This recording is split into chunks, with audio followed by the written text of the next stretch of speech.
let's start our configuration. So go to policy and objects, firewall policy, create new.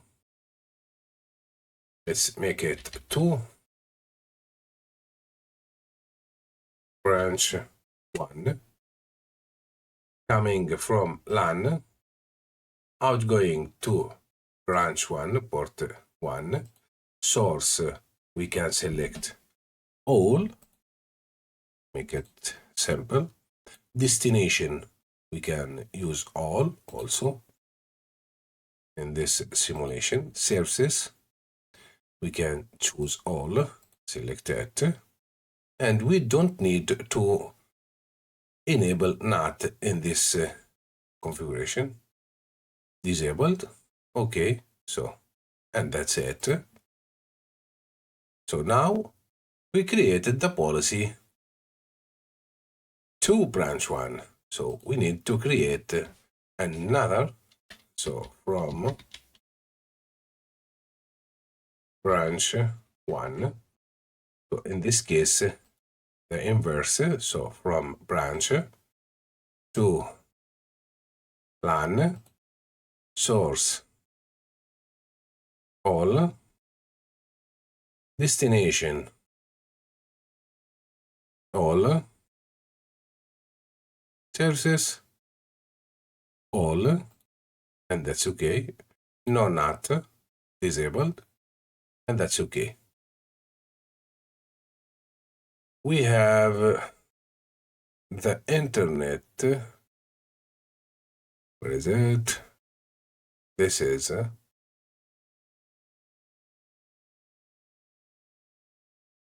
and so in this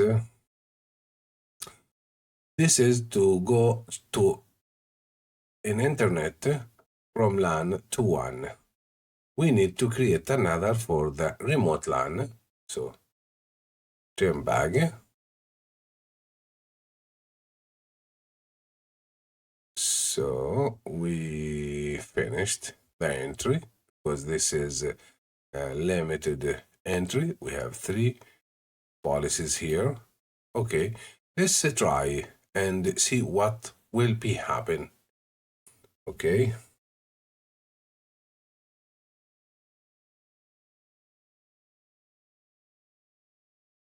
Okay, so let's start from this computer.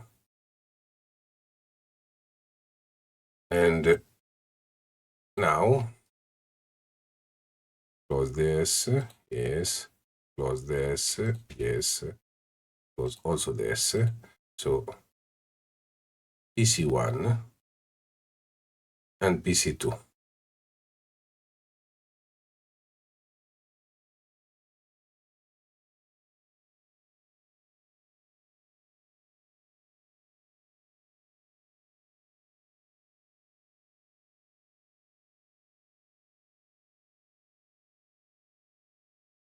So let's show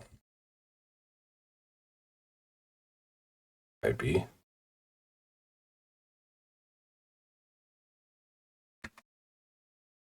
have this IP and this IP. Okay, so let's do ping from PC1 to PC2. So ping 172.16.2.2, and that's okay. So PC1 can ping PC2. Let's try to do something else. Ping 8.8.8.8 to test if PC2 can navigate to internet, can go to an internet.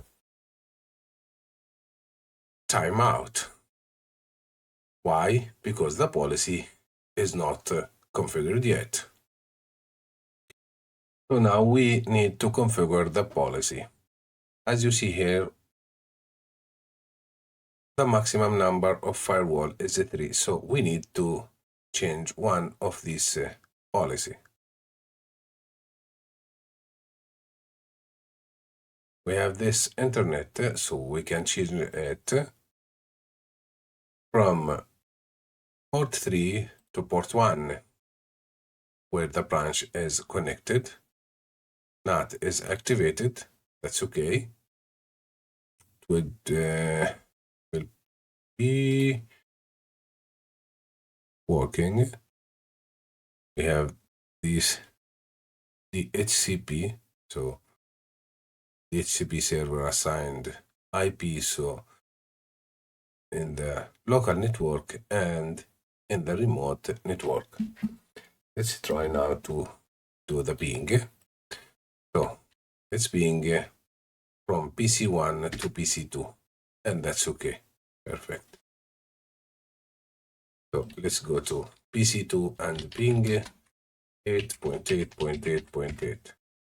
That's okay. Let's check another thing here.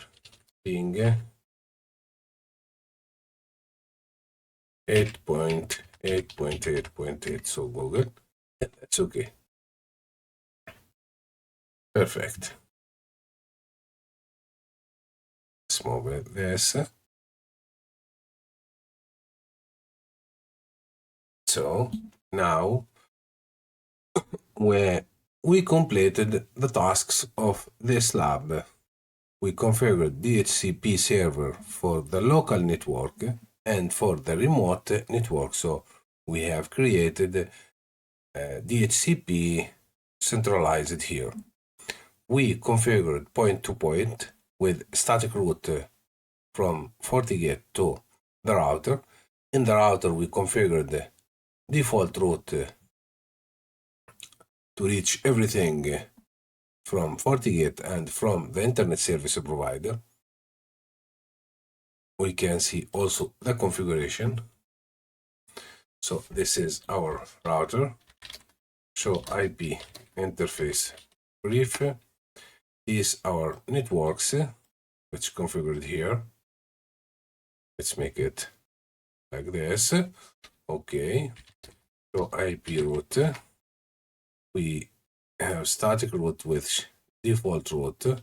So this router will forward everything to the next hop 10.10.1.1. Let's see. Show run interface fast Ethernet. So also we configured IP helper address in this interface. That's okay. Let's see the FortiGate here. So we configured our interfaces, one for the local network, which 172.16.1.1, one for the point-to-point to the router with 10.10.1.1, and we have the one or two with 192.168.178.123. We configured static route, default route,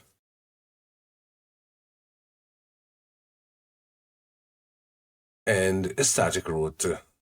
Okay, we configured the policy.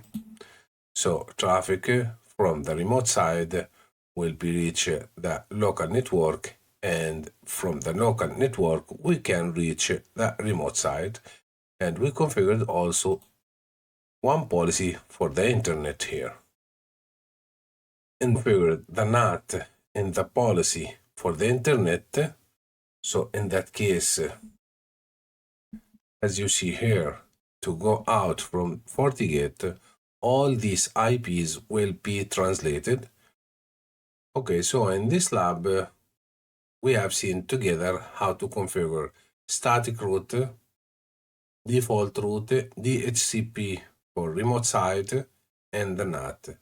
In the next section, we will see together how to configure users and create accounts and groups in FortiGate.